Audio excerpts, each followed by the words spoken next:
From CBS News Bay Area, this is the Morning Edition.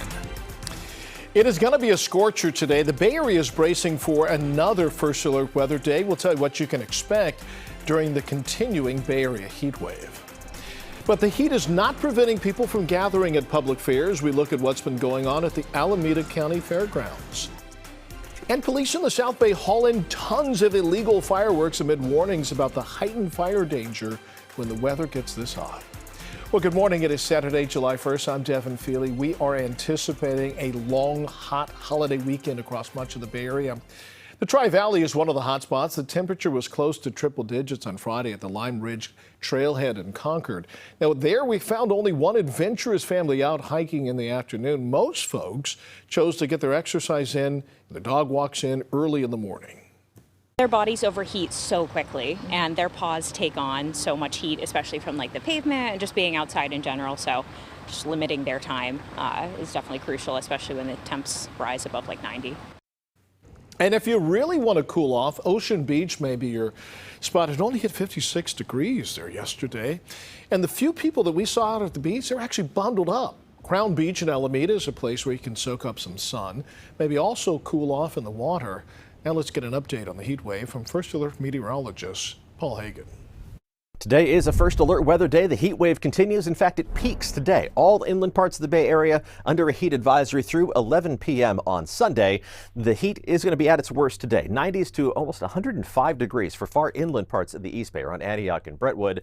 Make sure you're drinking plenty of fluids and try to stay out of the sun whenever you can. Temperatures this morning aren't bad, but they are going to heat up quickly. What little fog we have this morning is going to dissipate, and we're going to see those hottest spots approaching 105 degrees this afternoon, but not nearly as warm around the water. You'll need some sunscreen and water if you're planning to hit the Marin County Fair this weekend. It's going to be nearly 90 degrees today at the fairgrounds in San Rafael. But that could actually be considered cool compared to the Alameda County Fairgrounds in Pleasanton. Our Betty Yu was out with the crowds and met a group who could be described as the first family of the fair. This Friday, crowds took in the final fireworks and drone show of the season. Temperatures today reached well into the 90s, but that hasn't stopped crowds from kicking off the holiday weekend outdoors. As the night cooled, fireworks and drones lit up the sky at the Alameda County Fair in Pleasanton. Fairgoers took in dazzling displays. Earlier in the day, crowds indulged in county fair favorites, including live music, rides, games, and food. Among the fair's most popular items, classic corn dogs and lemonade from concession stands run by the Williams family. Brentwood resident Dean Williams has been running them for nearly 50 years. It's our livelihood. It's what we do, and we do it because we love it.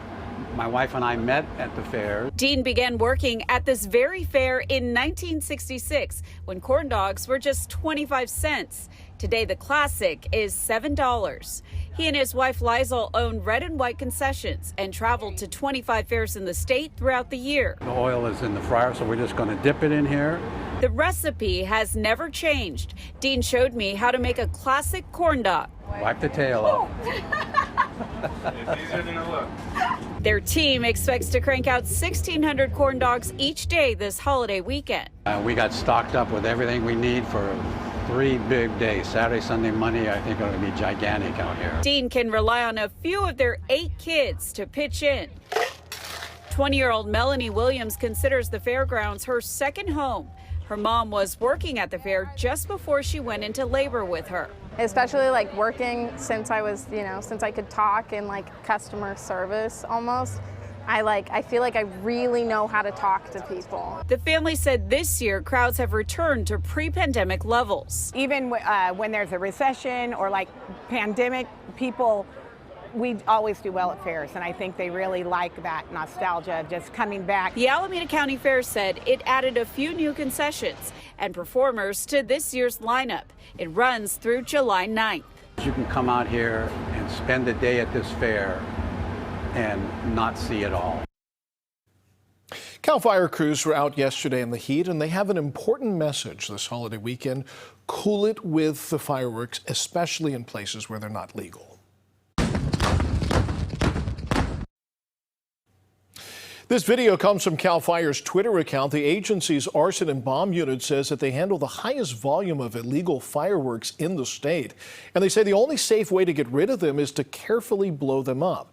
They deal with everything from safe and sane fireworks to the big stuff that commercial displays use, and even homemade explosives like cherry bombs and firecrackers.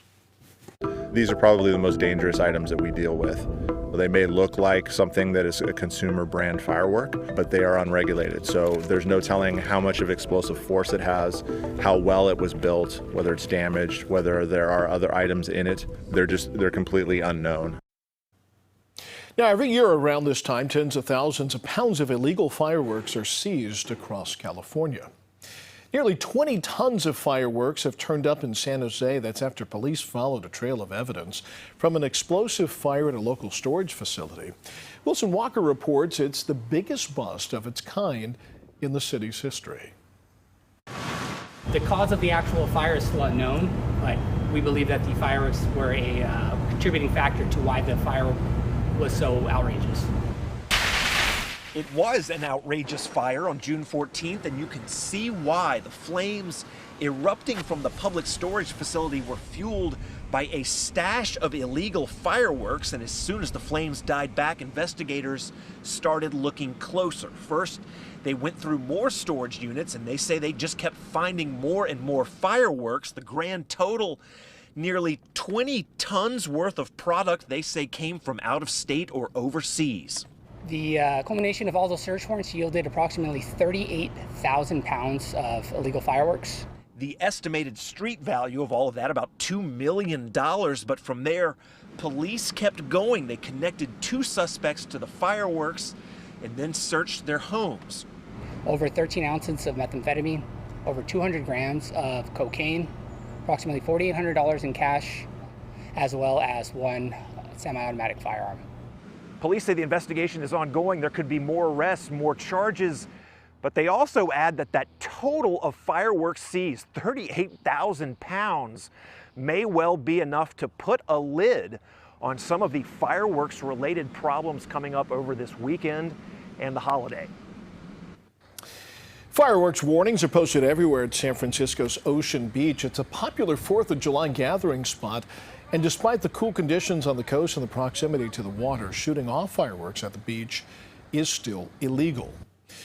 It's unclear what sparked this grass fire in Sonoma County on Friday afternoon, but it didn't take long for it to spread across 23 acres of dry brush along San Antonio Road in Petaluma. Here's a look above the scene from our chopper fire crews. We're still out there overnight, but we're told that they have stopped the spread of that fire.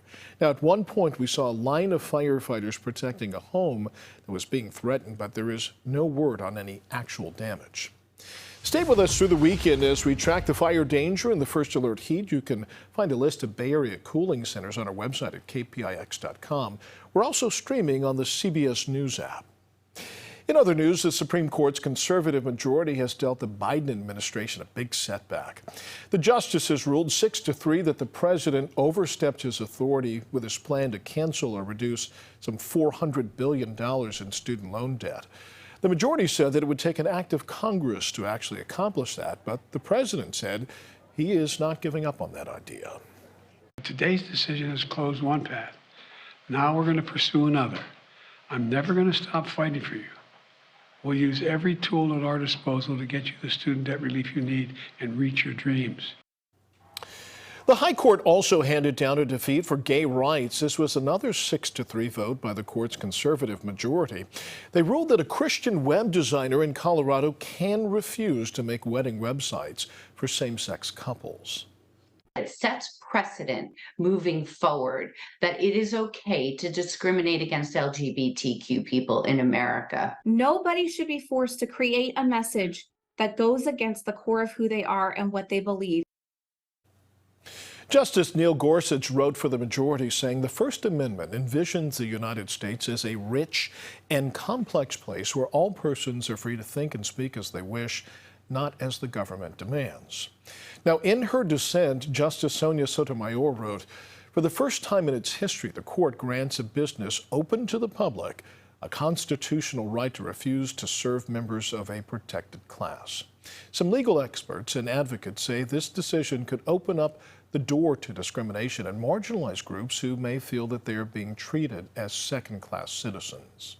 This decision is really a very fact-specific decision, but it creates a zone of immunity for people in the commercial sector to be able to discriminate. And we know that there are actors who are out there who want to strip LGBTQ people of all of our rights, including the ability to marry. And that's why we continue to be vigilant.